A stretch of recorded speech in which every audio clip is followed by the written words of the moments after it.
pendant la marche, entre nous deux, Benoît Joseph et moi, Dieu merci, il est vivant, c'est un oncle à moi, les tirs ont atteint celui qui était entre nous deux. Dieu merci, ça ne nous a pas atteint et s'est laissé écrouler. Il a plongé, nous avons plongé dans le fossé, l'autre s'est écroulé. C'est une des scènes vraiment que j'ai vécues qui était vraiment marquable.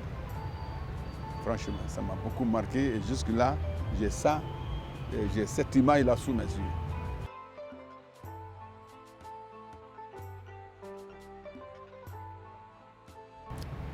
Je commencerai par notre passage d'abord au camp Para.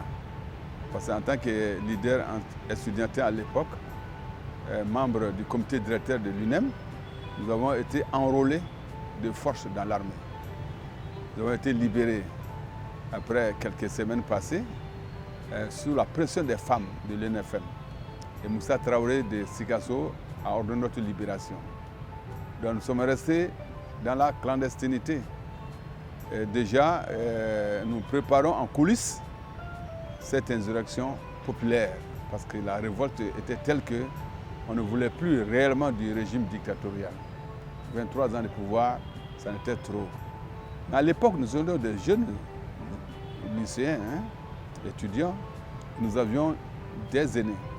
Nous étions très souvent avec Malamine Traoré.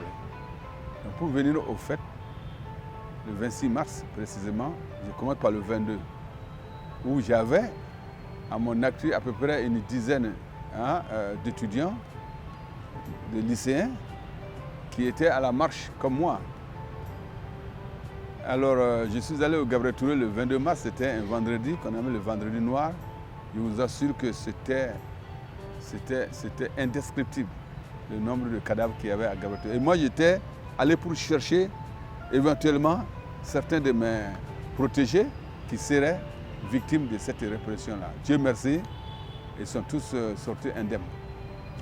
Dans le 26 mars, nous avons commencé par la boue de travail, où il y avait un grand rassemblement.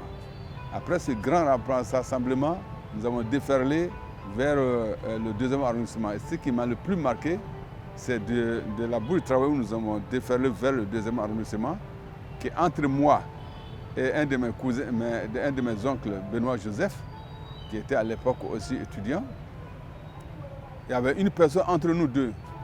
Alors il y a eu les tirs et malheureusement c'est celui-là qui était entre nous deux qui a reçu les balles.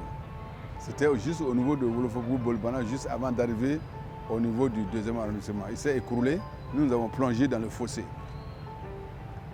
Donc c'est des moments durs. C'est le passé dur.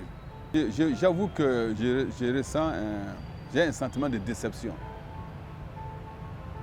Un sentiment de déception parce que je n'avais pas pensé qu'avec tout ce qui s'est passé, que le Mali se retrouve dans des situations où nous sommes. Où les mêmes acteurs du 26 mars sont ceux-là, de mon point de vue et de mon analyse, qui ont encore piétiné cette démocratie. D'abord en contribuant à la chute d'un président démocratiquement élu comme ATT en 2012. Et c'est là que tous les problèmes sont venus. Ensuite, il y a eu la transition avec Diongola Traoré. Ensuite, il y a eu l'événement d'Ibrahim Boubacar Keïta, paix à son âme. Tous les gens que j'ai cités, que leur âme repose en paix. Et que ce même président aussi démocratiquement élu a subi le même sort que Amadou Toumani Touré, c'est-à-dire un coup d'État. Et généralement, ce que j'ai constaté, c'est que beaucoup d'acteurs, se disant acteurs du 26 mars, sont ceux-là qui étaient encore à la base de la chute de leurs camarades démocratiquement élus. Donc, c'est pourquoi moi j'ai salué l'avènement du coup d'État de 2020.